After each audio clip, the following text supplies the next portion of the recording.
الحمد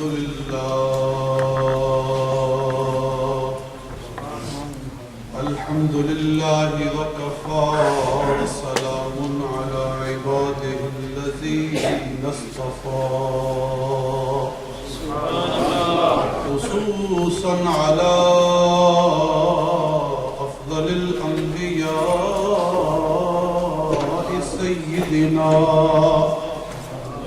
سيدنا ومولانا محمد المصطفى وعلى آله وصحبه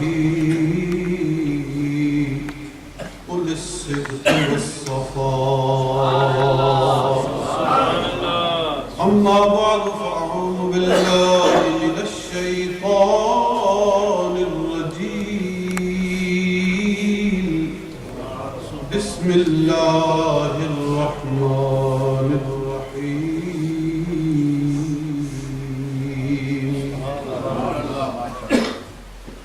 يا أيها الذين آمنوا استعينوا بالصبر والصلاة إن الله مع الصابرين.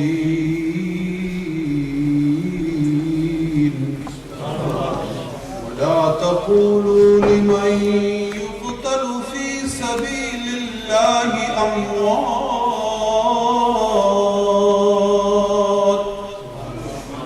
بل أحياء ولكن لا تشعرون. ولنبلونكم بشيء من الخوف والجوع ونقص من الأموال والأنفس والثمرات وبشر الصابرين.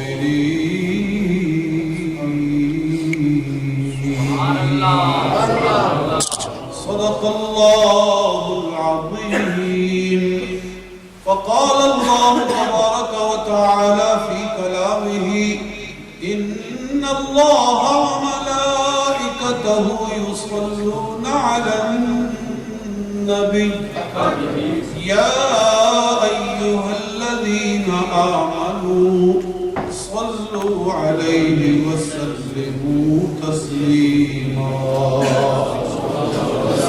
السلام عليك يا سيدي يا رسول الله وعلى آلك وأصحابك يا حبيب الله.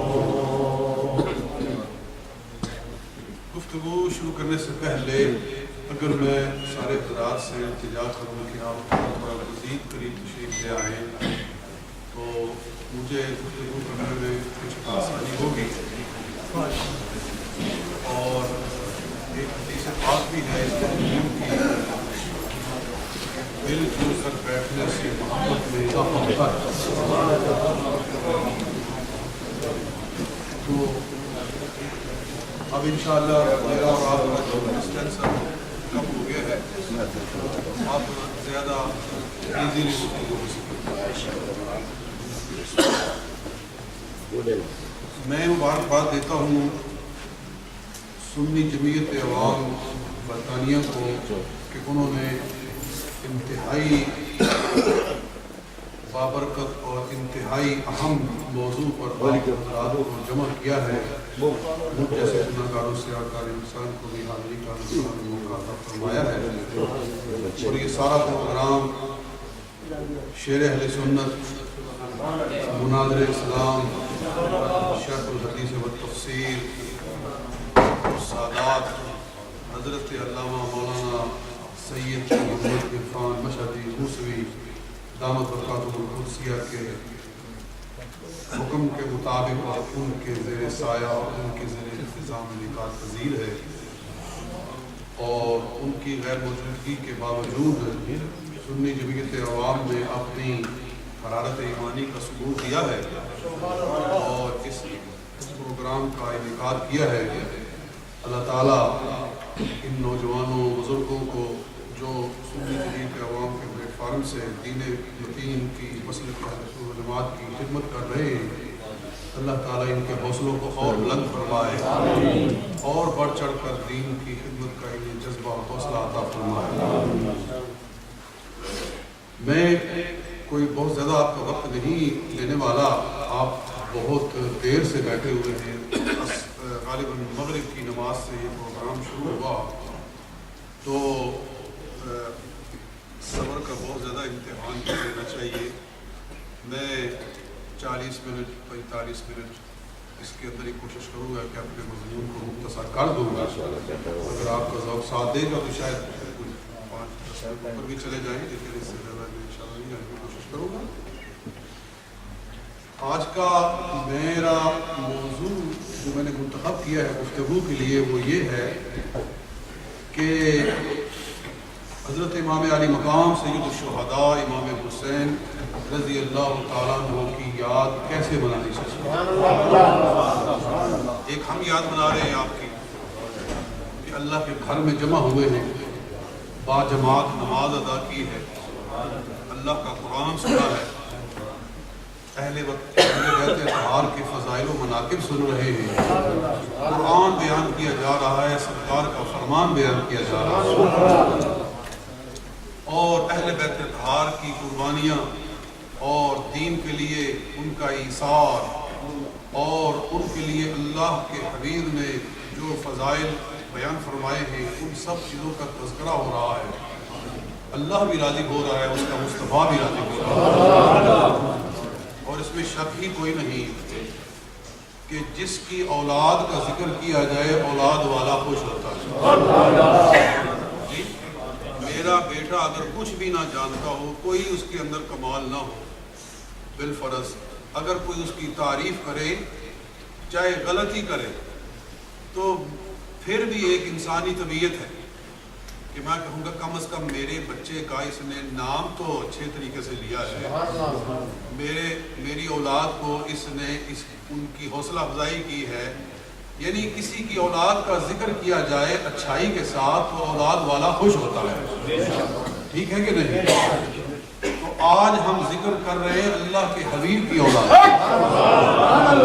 محبوب رب العالمین کی آل کا ذکر کر رہے ہیں، تو سرکار مدینہ بھی گنبد خضرا میں خوش ہو رہے ہیں، امام حسین رضی اللہ عنہ کی بھی ہماری طرف نظر کرم ہے، اور مدینہ کے تاجدار گنبد خضرا کے مکین کی رحمت کی نظر بھی ہماری طرف ہے، بلکہ خود اللہ کی رحمت بھی ہماری طرف متوجہ ہے۔ جتنی دیر ہم بیٹھے ہیں انشاءاللہ ہر لمحے پہ اللہ تعالیٰ ہمیں ہزاروں نیکیاں عطا فرمائے گا۔ بلا شک و شبہ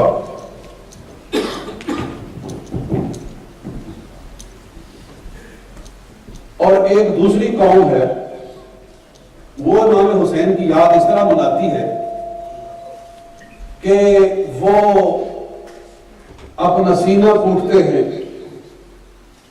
اور گریبان پھاڑ دیتے ہیں، بلکہ قمیضیں اتار دیتے ہیں اور مکے مارتے ہیں اپنے سینے پہ اور تھپڑ مارتے ہیں اپنے آپ کو۔ اس سے بھی تسلی نہ ہو تو پھر چوریاں مارنا شروع کر دیتے ہیں، کہتے ہیں جی کیا کر رہے ہو؟ جی امام حسین کی یاد منا رہے ہیں، امام حسین کی یاد کر رہے ہیں، اہل بیت کی یاد کر رہے ہیں۔ تو ہمارے پاس اللہ کا قرآن موجود ہے، اگر ایک قرآن پاک ادھر سے مجھے پکڑا دیں تو انشاءاللہ اور زیادہ مزہ آئے گا بات سننے سنانے میں۔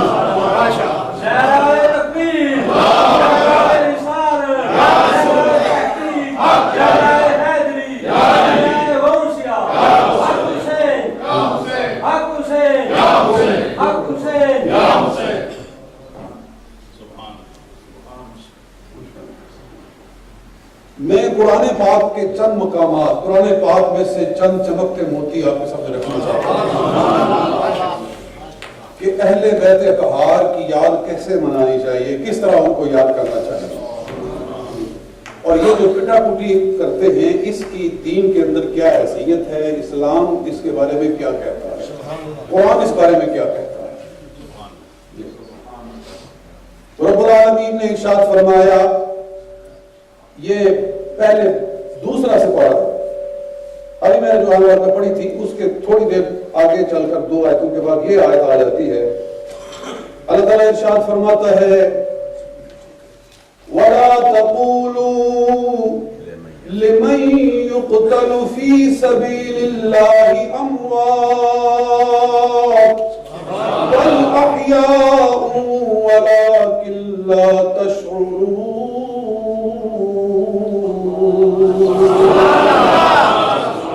یہ سورہ بقرہ کی آیت نمبر 154 ہے.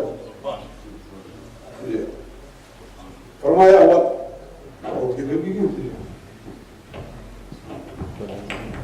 یہ ابھی تو نہیں ہو گیا.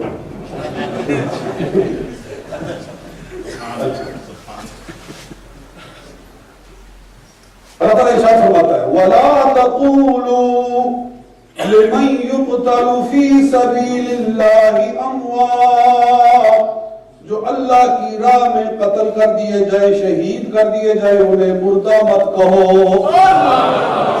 انہیں مردہ مت کہو. بل احیاء وہ زندہ ہے ولکن لا تشعرون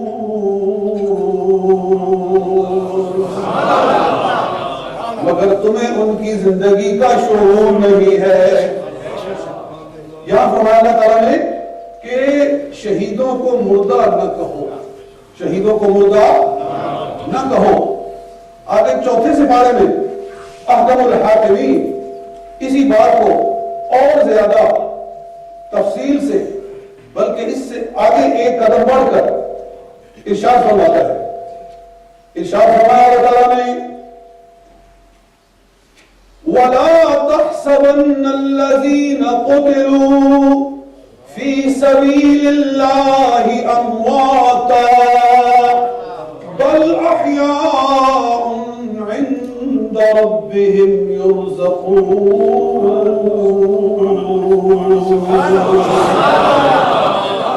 یہ سورہ آل عمران ہے اور اس کی آیت نمبر ہے 169 سورہ آل عمران. فرمایا وَلَا تَحْسَبَنَّ الَّذِينَ قُتِلُوا فِي سَبِيلِ اللَّهِ أَمْوَاتًا جو اللہ کی راہ میں قتل کر دیے جائے انہیں مردہ گمان بھی نہ کرو. انہیں مردہ گمان بھی نہ کرو. سورہ بقرہ میں اللہ نے ارشاد فرمایا کہ جو اللہ کی راہ میں قتل ہو جائیں شہید ہو جائیں انہیں مردہ نہ کہو. اور یہاں فرمایا کہ مردہ گمان بھی نہ کرو. مردہ تصور بھی نہ کرو. یا اللہ پھر کیا تصور کریں ان کو کیا کہیں. فرمایا بل احیاء وہ تو زندہ ہے عند ربهم يرزقون اللہ تعالیٰ کے ہاں ان کو رزق دیا جاتا ہے. اللہ کے ہاں ان کو اللہ کے ہاں وہ کھانا کھاتے ہیں. اللہ کے ہاں وہ رزق کھاتے ہیں. جو تمہارے دسترخوان پہ کھائے وہ زندہ ہے اور جو رب کے دسترخوان پہ کھائے اس کا کیا خیال ہے. تمہارے دسترخوان پہ کھانے والا زندہ ہے تو رب کے دسترخوان پہ کھانے والے کا کیا مقام ہے. وہ کیوں زندہ نہیں ہے. نعرہ تکبیر اللہ ارشاد فرماتا ہے نہ صرف یہ کہ وہ زندہ ہیں اور رزق کھاتے ہیں. آگے فرمایا يَسْتَبْشِرُونَ بِنِعْمَةٍ مِّنَ اللَّهِ وَفَضْلٍ وہ دنیا والوں کو کہتے ہیں کہ ہم خوش ہیں اللہ تعالیٰ نے ہمیں اپنا فضل اور نعمت عطا کر دی ہے. بشارت دیتے ہیں کہ لوگوں ہمارے نقش قدم پر چلو. جس راستے پہ ہم نے چل کر جان دی ہے اگر تم بھی حیات جاودانی حاصل کرنا چاہتے ہو تو اسی راستے پہ چلو. خدا تمہیں بھی یہی نعمتیں عطا فرمائے. وَأَنَّ اللَّهَ لَا يُضِيعُ أَجْرَ الْمُؤْمِنِينَ اور اللہ مومنوں کے اجر کو ضائع نہیں فرماتا ہے. ایک شاعر نے بڑا خوب اس کا ترجمہ کیا ہے. وہ کہتا ہے برطرز اندیشہ سود و ضیا ہے زندگی، برتر از اندیشہ سود و ضیا ہے زندگی، ہے کبھی جاں اور کبھی تسلیم جاں ہے زندگی، ہے کبھی جاں اور کبھی تسلیم جاں ہے زندگی۔ عزیزان گرامی، جب ایک عام شہید کا یہ مقام ہے تو جو شہیدوں کا سردار ہے اس کا کیا مقام ہوگا؟ امام علی مقام سید الشہداء، امام علی مقام بولو سید الشہداء ہے، ان کی زندگی کا کیا ہوگا؟ تو جو زندہ ہے اس کے ماتم کرنے کی کیا ضرورت ہے؟ جو ہے ہی زندہ اس کا ماتم کرنے کی کیا ضرورت ہے؟ ماتم تو مردوں پر کیا جاتا ہے، جو مر جائیں ان کا ماتم کیا جاتا ہے، جو شہید ہیں وہ تو حیات جاویدانی والے ہیں، ان کے ماتم کی کوئی ضرورت نہیں ہے۔ قرآن گواہ ہے حیات شہداء پر، قرآن گواہ ہے حیات شہداء پر، ہم زندہ جاوید کا ماتم نہیں کرتے، ہم زندہ پھر ہم کیا کہتے ذوق آئے گا، ہم زندہ جاوید کا ماتم نہیں کرتے، ہم زندہ جاوید کا ماتم نہیں کرتے۔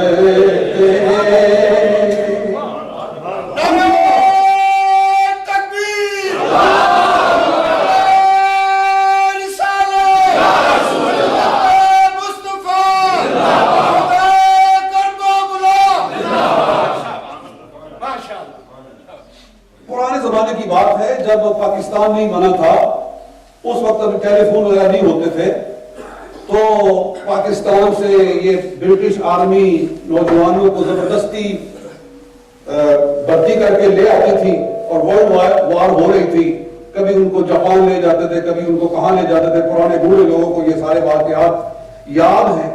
تو ایک گاؤں تھا، سارے جاہل گاؤں کا، کوئی پڑھا ہوا تھا ہی نہیں، ایک نوجوان اس گاؤں کا بھی پکڑ کر انگریز لے گئے، اور ہوتا یہ تھا کہ جس کی تار آ جاتی تھی، اس میں تار آ جاتی تھی یعنی کہ خط آ جاتا تھا، تو وہ میت کا ہی آتا تھا، یا تو وہ خود زندہ آ جاتا تھا یا اس کی تار آ جاتی تھی۔ جس کی تار آتی تھی تو لوگ رونا پیٹنا شروع کر دیتے تھے کہ اس کی تار آ گئی۔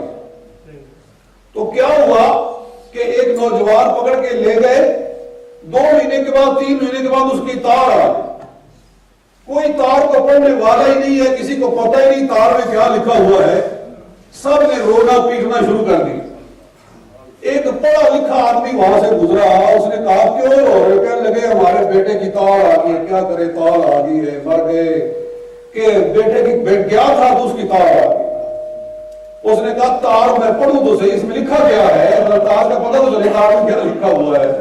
انہوں نے تار کو کھولا تو اس میں لکھا ہوا تھا کہ میں نے وہاں بڑی اچھی کارکردگی کی ہے، لہذا میرا رینک بھی بڑھا دیا گیا ہے، میری تنخواہ بھی بڑھا دی گئی ہے۔ اس نے کہا جائے لو تمہارا بیڑا ہی گھر کو جائے، تم ہے ہی جائے، تمہیں پتہ ہی نہیں ہے تار میں کیا لکھا ہوا ہے۔ میں ایک آپ کے سامنے ایک تصوراتی پکچر رکھتا ہوں، امام علی مقام امام حسین رضی اللہ تعالیٰ عنہ میدان کربلا میں جا رہے ہیں، آپ اللہ کے دین کی سربلندی کے لیے جاتے ہیں، تار آ جاتی ہے جی، لوگوں نے، جاہلوں نے، پاگلوں نے رونا پیٹنا شروع کر دیا ہے۔ وہ کیا ہو گیا جی؟ تار آ گئی ہے جی۔ بازار سے گزرے امام محمد رضا فاضل بریلوی، بازار سے گزرے داتا علی حجویری، بازار سے گزرے بابا فرید الدین گنجے شکر، اور کہا کیوں رو رہے ہو؟ تو کہنے لگے حسین کی تار آ گئی ہے اس لیے روتے ہیں۔ اس نے کہا وہ تار دکھاؤ جیسے کہ کیا لکھا ہوا ہے تار میں۔ تار کو کھولا تو اللہ فرما رہا ہے وَلَا تَقُولُوا لِمَنْ يُقْتَلُ فِي سَبِيلِ اللَّهِ أَمْوَاتٌ بَلْ أَحْيَاءٌ وَلَكِنْ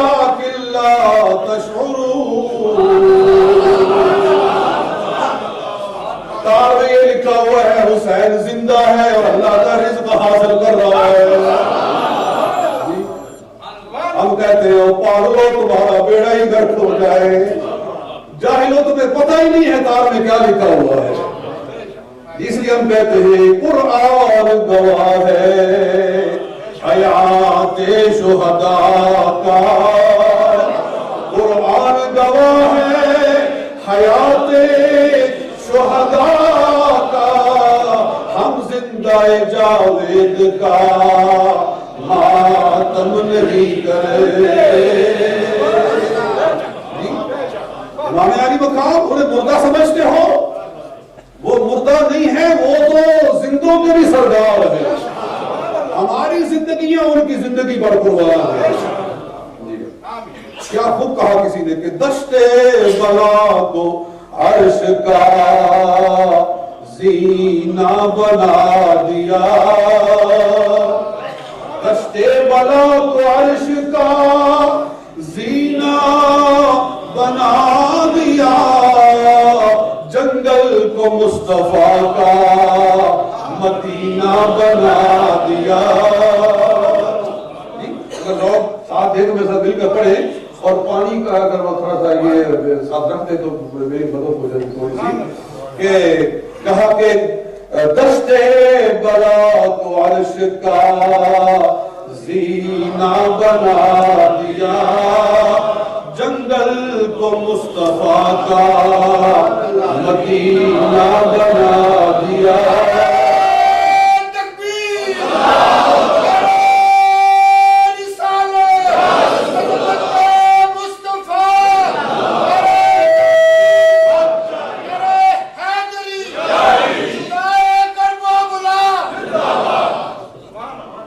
جنگل کو مصطفیٰ کا مدینہ بنا دیا. ہر ذرے کو نجف کا نگینہ بنا دیا. تو نے حسین مرنے کو جینا بنا دیا. تو نے حسین مرنے کو جینا بنا دیا. کچھ وہ ہیں جو بازاروں میں چلے تو مردہ ہے، کچھ وہ ہیں جو مزاروں میں جائیں تو زندہ ہے. جن کا دل اللہ اور اس کی محبت سے خالی ہے وہ بازاروں میں چلے تو مردہ ہے. قرآن فرماتا ہے نا کہ اموات مردے ہیں، صم بکم عمی، یہ بہرے ہیں، یہ گونگے ہیں، یہ اندھے ہیں. بلکہ ایک جگہ اللہ نے فرمایا یہ مردے ہیں. انک لا تسمع الموتى، اے نبی تو مردوں کو نہیں سنا سکتا. بعض جاہلوں نے کہا کہ مردے نہیں سنتے، حالانکہ اللہ یہ فرما رہا ہے کہ یہ جو دل میں مردے ہیں یہ نہیں سنتے، یعنی ہدایت نہیں پکڑتے.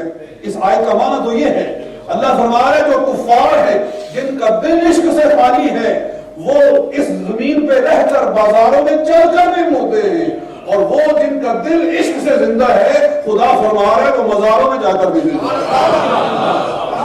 اس لیے ہم کہتے ہیں کہ ہر ذرے کو نجف کا نگینہ بنا دیا.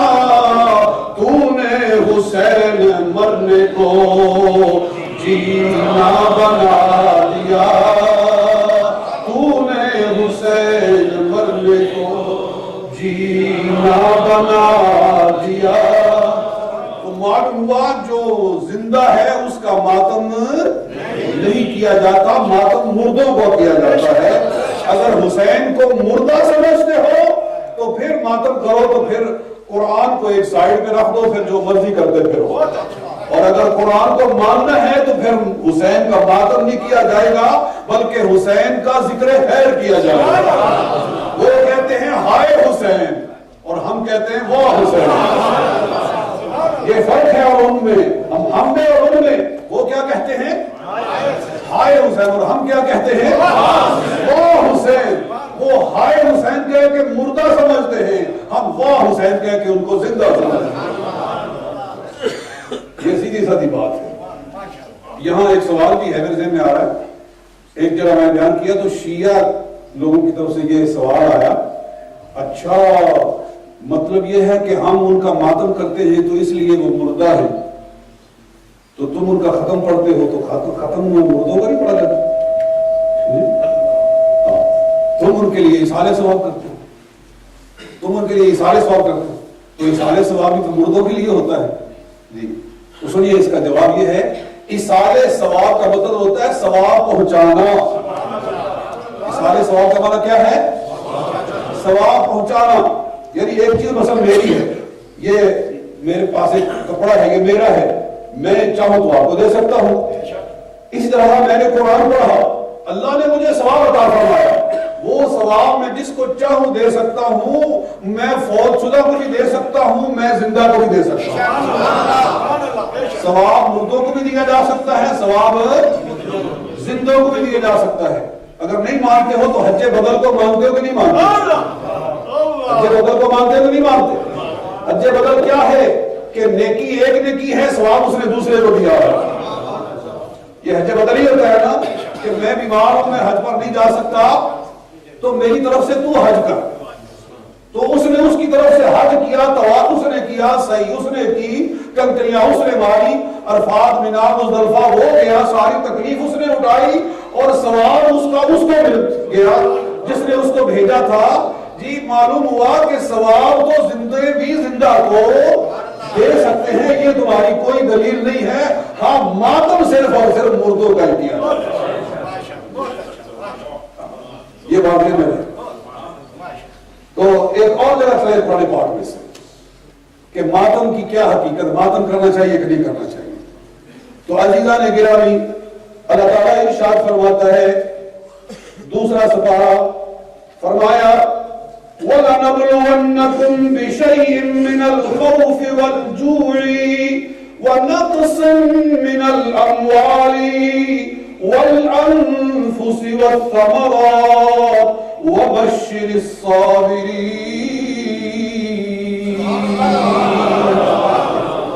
ہم تمہاری آزمائش کرتے ہیں خوف کے ساتھ، بھوک کے ساتھ، مالوں کو کم کر کے، جانوں کو کم کر کے، پھلے کو کم کر کے، اور اے میرے حبیب صبر کرنے والوں کو خوشخبری سنا دے۔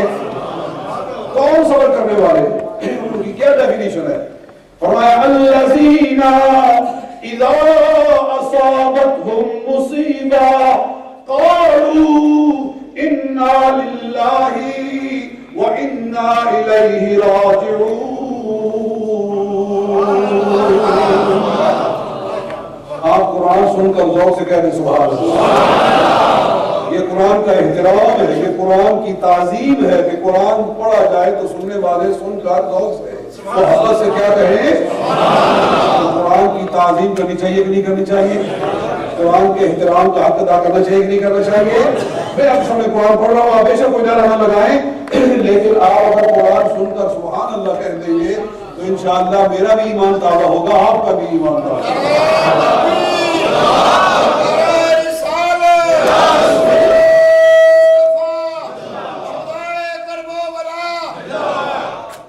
اللہ ارشاد فرماتا ہے کون ہے صبر کرنے والے؟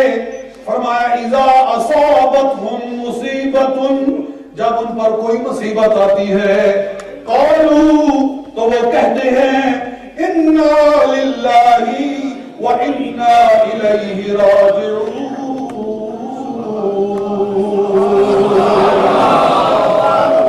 اس کا معنی ہے یا اللہ ہم تیرے ہیں، ہمارا جو کچھ بھی ہے سب تیرا ہی دیا ہوا ہے، اگر مال چلا گیا ہے تو کوئی پرواہ نہیں، تیرا ہی دیا ہوا تھا، اگر تو نے واپس لے لیا ہے تو تیری امانت تھی واپس چلی گئی ہے، اگر تو نے اولاد دی تھی چلی گئی ہے، یا اللہ تو نے لے لیا واپس تو تیری ہی تو تھی تو میرا تو کچھ بھی نہیں تھا۔ تو وہ صبر کر کے کہتے ہیں انا للہ وانا الیہ راجعون۔ یہ صبر کرنے والوں کی نشانی ہے کہ مصیبت آ جائے تو پیٹنا نہیں ہے، اپنے آپ کو مکے نہیں مارنے ہیں، چیخو پکار نہیں کرنی ہے، واہ ویلا نہیں کرنا ہے، بلکہ صبر کے ساتھ کیا کہنا ہے؟ انا للہ وانا الیہ راجعون۔ یہ صبر کرنے والوں کی نشانی ہے۔ اب میں آپ سے پوچھتا ہوں کہ جو اپنے آپ کو مارتا ہے، شور مچاتا ہے، واہ ویلا کرتا ہے، وہ صبر کرنے والا ہے یا انا للہ وانا الیہ راجعون کہنے والا صبر کرنے والا؟ ان دونوں میں سے کون صبر کرنے والا؟ جی یہ قرآن کی واضح نص ہے کہ نہیں ہے؟ اللہ تعالیٰ کیا فرما رہا ہے کہ جب ان کو مصیبت آتی ہے تو شور مچاتے ہیں؟ اللہ نے یہ فرمایا کون صبر کرنے والے ہیں؟ جب مصیبت آئے تو وہ کپڑے پھاڑ لیتے ہیں، مصیبت آئے تو وہ گریبان پھاڑ کر اپنے آپ کو مارنا شروع کر دیتے ہیں؟ نہیں، فرمایا صبر کرنے والے وہ ہیں کہ قالوا انا للہ وانا الیہ راجعون،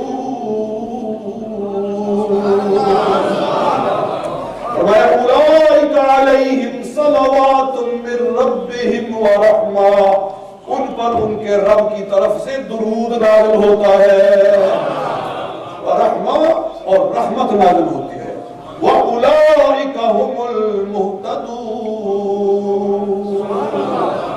اور یہی لوگ ہدایت والے ہیں، یہی لوگ ہدایت والے ہیں، وہ جو اپنے آپ کو کوٹتے ہیں، اپنے آپ کو پیٹتے ہیں، واہ ویلا کرتے ہیں، شور بچاتے ہیں، وہ ہدایت والے نہیں۔ جی صرف نام لکھ دینے سے ہدایت، اس سے ہدایت والا کوئی نہیں ہو جاتا، جی لاکھ مرتبہ لکھو ہدایت تو یہ ہدایت نہیں ہے۔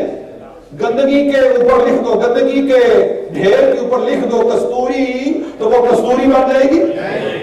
دنیا کا سب سے بڑا بدماش اور نام رکھے اپنا محمد شریف، تو وہ شریف بن جائے گا؟ وہ بدماش کا بدماش ہی رہے گا، صحیح ہے کہ نہیں؟ تو صرف نام رکھنے سے ہدایت نہیں ملتی، ہدایت لینی ہے تو قرآن پاک سے حاصل ہوگی، قرآن بتائے گا کہ ہدایت والا کون ہے۔ تو اہل سنت ہے ہدایت والے، اہل سنت ہے ہدایت والے جو کہ قرآن پاک کے اوپر قدم بقدم عمل کر رہے ہیں، لفظ بلفظ عمل کر رہے ہیں، جو قرآن کہہ رہا ہے اس کے مطابق چل رہے ہیں۔ کسی نے خود کہا آپ کے زمین بدلے زمان بدلے، زمین بدلے زمان بدلے، فرقان نہ بدلا جائے گا، اللہ اس کے پیغمبر کا فرمان نہ بدلا جائے گا۔ تو انشاءاللہ ہم قرآن کے ساتھ ہیں۔ یہاں ایک اور بات ہے کہ حضرت یعقوب علیہ السلام کے بیٹے یوسف علیہ السلام ان کی نظروں سے اوجھل ہو گئے، وہ ان کے غم میں روتے رہے اور ان کی زبان سے یہ نکلا، قرآن فرماتا ہے سورہ یوسف، فرمایا یوسف حضرت یعقوب علیہ السلام نے کہا یا صفا لا یوسف، ہائے افسوس، کیا کہا؟ ہائے یا اسفا لا یوسف، ہائے افسوس یوسف پر، وَلْيَدْبَقْ عَيْنَاهُ مِنَ الْحُزْنِ، رو رو کر ان کی آنکھیں سفید ہو گئی، وَلْيَدْبَقْ عَيْنَاهُ مِنَ الْحُزْنِ فَهُوَ كَظِيمٌ،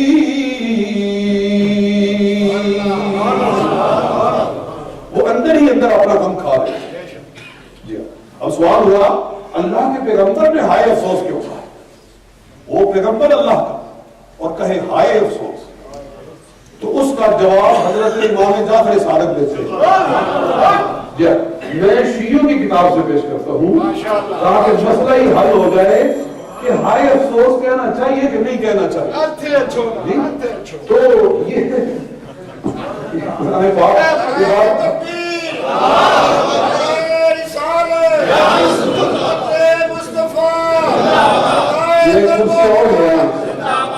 ایک کرسی نا ایک اور لے تاکہ نا تھوڑا سا کھلا ہو جائے، کتابیں جو ہے رکھنے میں تھوڑی سی مدد ہو جائے۔ یا صفا علی یوسف کا، یہ میرے پاس تفسیر کمی ہے، تفسیر کمی،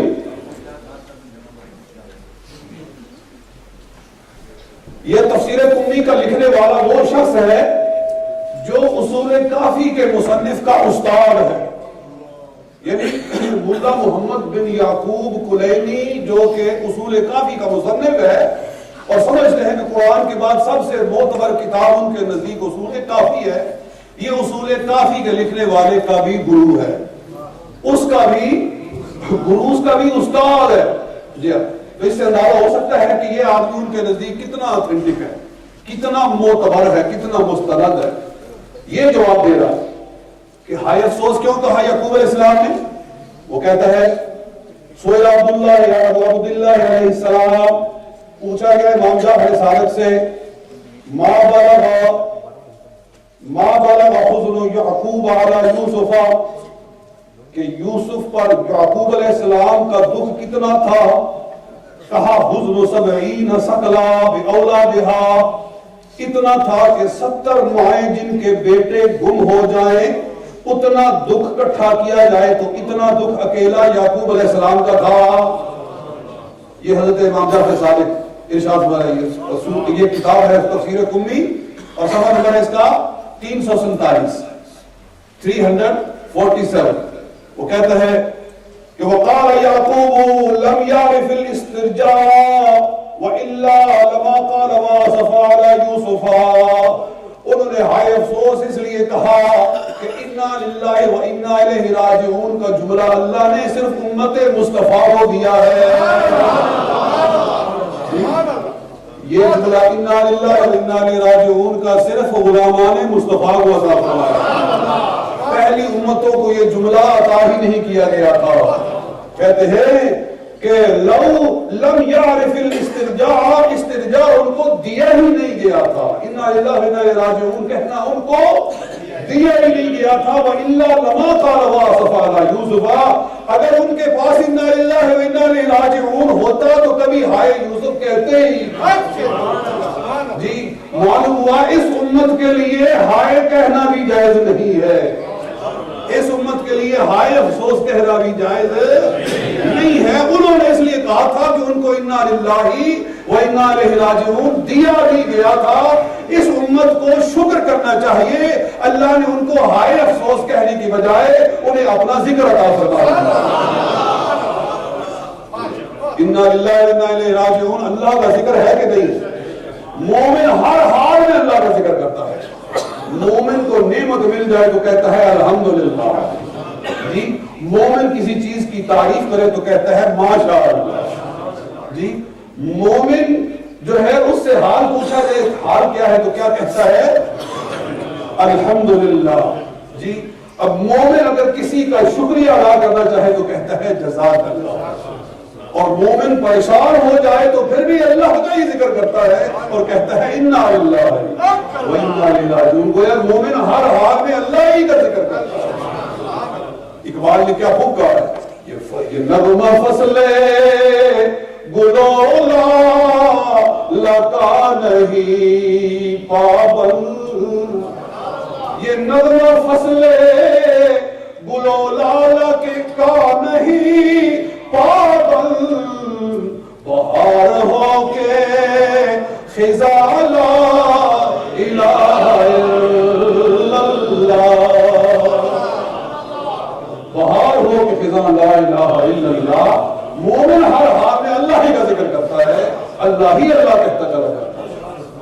جی یہ قرآن پاک کی واضح اور نص صریح، اس کے باوجود اگر کوئی ہدایت بولتا پھرے اور ساتھ میں قرآن کے خلاف بھی چلتا جائے تو ہمیں اس سے کوئی غرض نہیں ہے، وہ لاکھ بار ہدایت کہے اس کی کوئی ہدایت نہیں ہے۔ ہدایت کا گوہر اللہ تعالیٰ نے اہل ایمان کو اور اہل سنت و جماعت کو عطا فرمایا۔ نعرہ تکبیر، نعرہ رسالت، نعرہ تحقیق، نعرہ حیدری، نعرہ غوثیہ، سید عرفان شاہ مشہدی، شیر اہل سنت، یہ سارا فیض انہی کا ہی چل رہا ہے۔ جی وہ وہاں بیٹھ کر بھی اس کو اس مجمع کا انتظام و انصرام سارا انہی کا حکم ہے۔ ہم اہل بیت سے غلام ہیں، جی اہل بیت، اللہ کا شکر ہے کہ اس نے ہمیں اہل بیت کا دامن عطا فرمایا، سچے سید، جی سچے اور سچے سچا سید وہ ہے جو جس کا دل قرآن سے جڑا ہوا، جو قرآن سے ہٹ گیا، وہ اگر سیدوں کی نسل سے تھا بھی تو نکل گیا، اگر اس کا باپ سید تھا بھی، دادا اس کا سید تھا بھی، اگر اس کا قرآن پہ ایمان نہیں رہا تو وہ سیدوں میں سے نکل گیا، وہ رسول کی آل میں سے، رسول کی اہل بیت میں سے نکل گیا. میں نہیں نکال رہا, خدا نکال رہا, خدا نکال رہا ہے.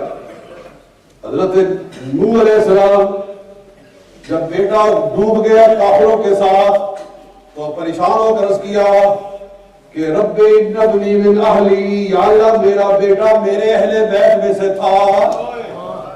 جی ان ابنی من اہلی, یا اللہ میرا بیٹا میرے اہل بیت میں سے تھا.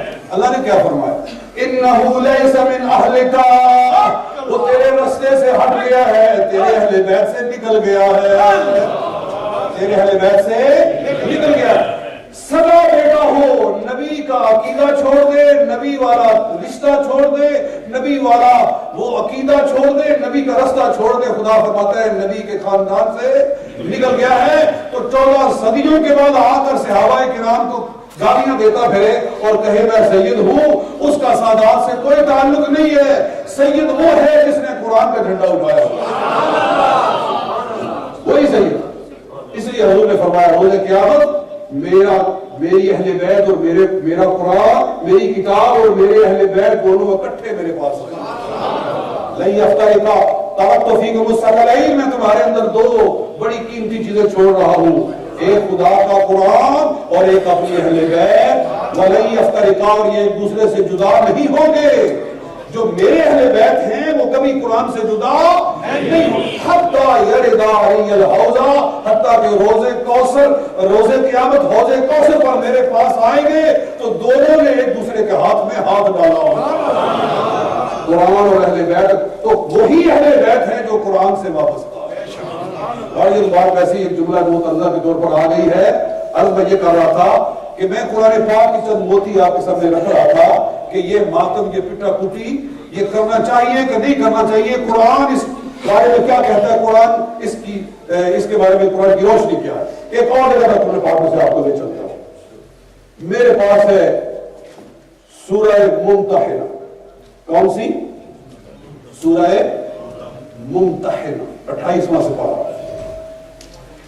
رسول پاک صلی اللہ علیہ وسلم کے پاس جب عورتیں آتی تو اللہ نے فرمایا عورتوں سے بیعت لو, ایمان کی بیعت لو. نبی پاک صلی اللہ علیہ وسلم عورتوں سے بیعت لیتے تھے, مگر اس طرح نہیں کہ عورتوں سے کہتے تھے کہ میرے ہاتھ پر ہاتھ رکھو, بلکہ فرماتے تھے کہ یہ ایک چادر ہے, ایک اس کا پلو میں پکڑ لیتا ہوں, ایک پلو تم پکڑ. اس طرح حضور عورتوں سے بیعت لیتے تھے.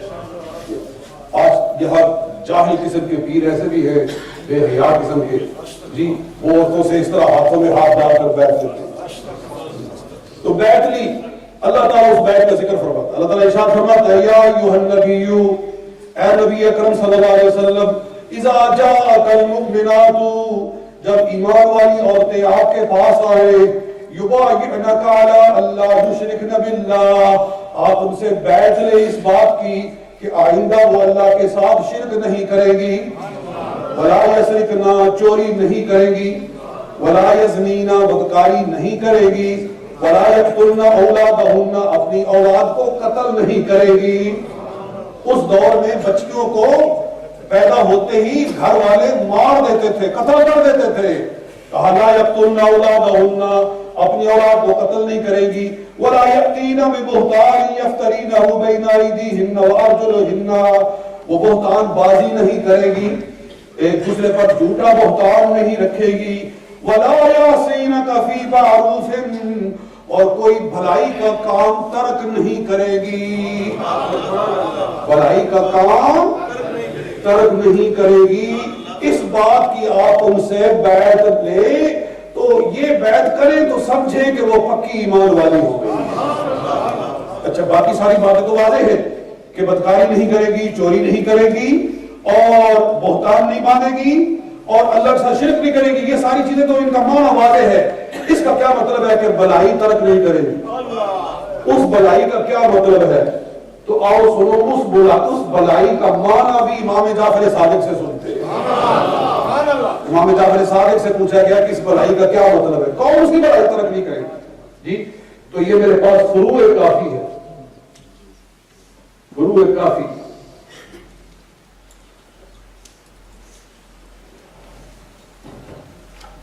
فروع کافی, اصول کافی کا یہ اس کا سیکنڈ پارٹ ہے کہ اصول کافی فروع کافی ایک ہی چیز ہے.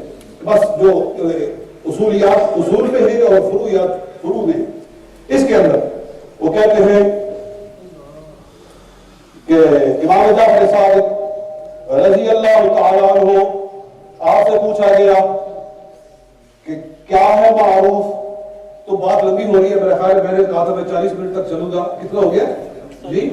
تو میں سرکار کا ایک ارشاد بھی یہ امام جعفر صادق اپنی بات نہیں کر رہے ہیں، اپنی بات کو زبان مصطفیٰ سے بیان کروا رہے ہیں. امام باقر سمیت ابا جعفر، وہ راوی کہتے ہیں میں نے سنا امام جعفر کے والد سے یعنی امام باقر سے رضی اللہ تعالی.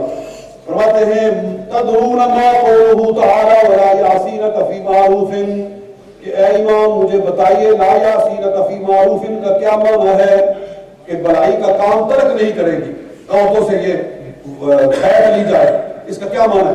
امام باقر فرماتے ہیں فرمایا ان رسول اللہ صلی اللہ علیہ وسلم قال لفاطمہ، رسول پاک صلی اللہ علیہ وسلم نے سیدہ فاطمہ سے ارشاد فرمایا، حضرت سیدہ خاتون جنت رضی اللہ تعالی عنہا سے فرمایا اے فاطمہ اذا متو، جب میں دنیا سے چلا جاؤں، فلا تخمشی علی وجہا، تو مجھ پر اپنا چہرہ مت چھیلنا، مجھ پر اپنا چہرہ مت چھیلنا، ولا تنشری علی شعر، مجھ پر اپنے بال مت کھولنا، ولا تنادی علی بالویلی ولا تقیمی علی نائحة، مجھ پر واویلا مت کرنا اور مجھ پر نوحہ خوانی مت کروانا، مجھ پر نوحہ خوانی نہیں کرنا، مجھ پر بال نہیں کھولنے، مجھ پر چہرہ نہیں پیچنا. ثم قال، پھر حضور نے فرمایا ھذا هو المعروف الذي قال الله عز وجل، یہ ہے وہ معروف جس کے ترک نہ کرنے کا خدا حکم فرمایا. تو یہ رسول اکرم صلی اللہ علیہ وسلم کی وصیت ہے حضرت خاتون جنت کو. فرمایا کہ جب میں دنیا سے چلا جاؤں تو مجھ پر ماتم نہیں کرنا، واویلا نہیں کرنا، مجھ پر اپنے بال نہیں کھولنے ہیں، مجھ پر اپنا چہرہ نہیں پیٹنا ہے، بلکہ صبر و استقامت کا دامن تھامے رکھنا.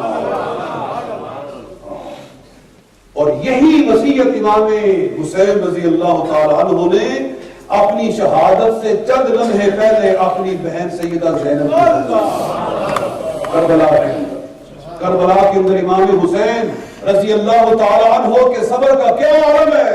عزیزوں انہوں محمد کی لاشوں کو اٹھایا تو امام حسین نے صبر کا دامن نہیں چھوڑا. امام حسین نے اپنے بیٹے علی اکبر جوان علی اکبر کی لاش اٹھائی ہے مگر حسین نے واویلا نہیں کیا، حسین نے ماتم، امام علی مقام نے گریبان نہیں پھاڑا، امام علی مقام نے شور نہیں مچایا، بلکہ وہ کہا جو ان کے رب نے ان کو فرمایا، وہ کہا جو رسول پاک کی سنت ان کے سامنے تھی. یہ بات بحث کر کے تو میں بات بہت لمبی ابھی لے جانے والا تھا. ابھی میں ایک بڑا عقدہ بھی آپ سامنے کھولنا چاہ رہا تھا، وہ کیا کہ شیعہ کیا کہتے ہیں، وہ ماتم کا کیا مطلب لیتے ہیں. ذرا یہ بھی سن لیں تو پھر اس کے بعد میں اگر ٹائم ہوا تو میں تھوڑی سی بات اس طرف بھی کر کے تو اپنے مضمون کو ختم ہی کر دوں تو وہ زیادہ بہتر ہے. کہ حضرت امام علی مقام رضی اللہ تعالیٰ عنہ آخری وصیت سیدہ حضرت زینب رضی اللہ تعالیٰ عنہ کو کیا ارشاد فرمایا یا اختہ، اے میری بہن. یہ صفحہ نمبر 444 جلاء العیون، ملا باقر مجلسی کی کتاب ہے. ملا باقر مجلسی جلاء العیون صفحہ نمبر 444 444. وہ کہتے ہیں کہ امام علی مقام نے میدان کربلا میں جب سارے شہید ہو گئے، اکیلے تنے تنہا امام حسین رہ گئے جی، اس وقت آپ نے جاتے ہوئے جو آخری وصیت اپنی ہمشیرہ کو کی تھی وہ کیا ہے؟ تو یہ جلاء العیون اللہ باقر مجلسی کہہ رہا ہے کہ فرمایا یا اختہ، اے میری بہن، انی اقسمت علیکی، میں تجھ کو خدا کی قسم دلاتا ہوں، فابری قسمی، میری قسم کو پورا کرنا.